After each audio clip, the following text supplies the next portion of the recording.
কুষ্টিয়াবাসীর জন্য শেষ মেসেজটা আপনার পক্ষ থেকে কি দিবেন? কুষ্টিয়াকে ভালোবাসা।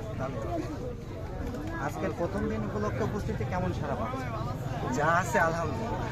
যদি 20 জনও আসতো আমি তাহলেও আলহামদুলিল্লাহ বলে খুশি হতাম। বিকজ এটা আমাদের কুষ্টিয়ার এমন একটা জায়গা, মানুষ একবার আসলে ভালোবাসবে, একবার আসুক আবার চলে আসবে ইনশাল্লাহ, এই ভরসাটা আছে।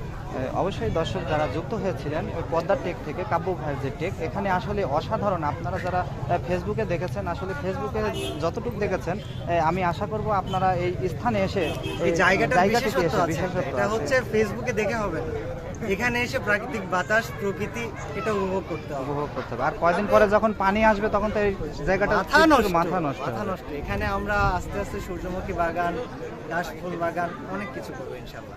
আপনারা জাস্ট প্রকৃতিকে উপভোগ করতে চাইলে কুষ্টিয়া পদ্মাগড়াই টেক বা পদ্মাগড়াই মোহনা এটা যেন সবার টপে থাকে সেই চেষ্টা করবো। এই ধন্যবাদ কাব্য ভাইকে যে এত সুন্দর একটি পরিকল্পনা কুষ্টিয়াবাসীকে যে সুন্দর একটি প্যাকেজ দিয়েছেন, যে এখানে যারা আসছেন উৎসবমুখর পরিবেশে কিন্তু সবাই ছবি তুলছে, কেউ বা ফেসবুকে লোড দিচ্ছে, কেউ বা ইউটিউবে দিচ্ছে। আমি কিন্তু মেলাক্ষণ ধরে দেখছি যে কাব্য ভাই শত ব্যস্ততার মাঝেও যে তিনি আমাদেরকে সময় দিয়েছেন, ভাইকে অসংখ্য ধন্যবাদ। এবং সেই সাথে যারা এতক্ষণ যুক্ত ছিলেন তাদেরকেও অনেক ধন্যবাদ।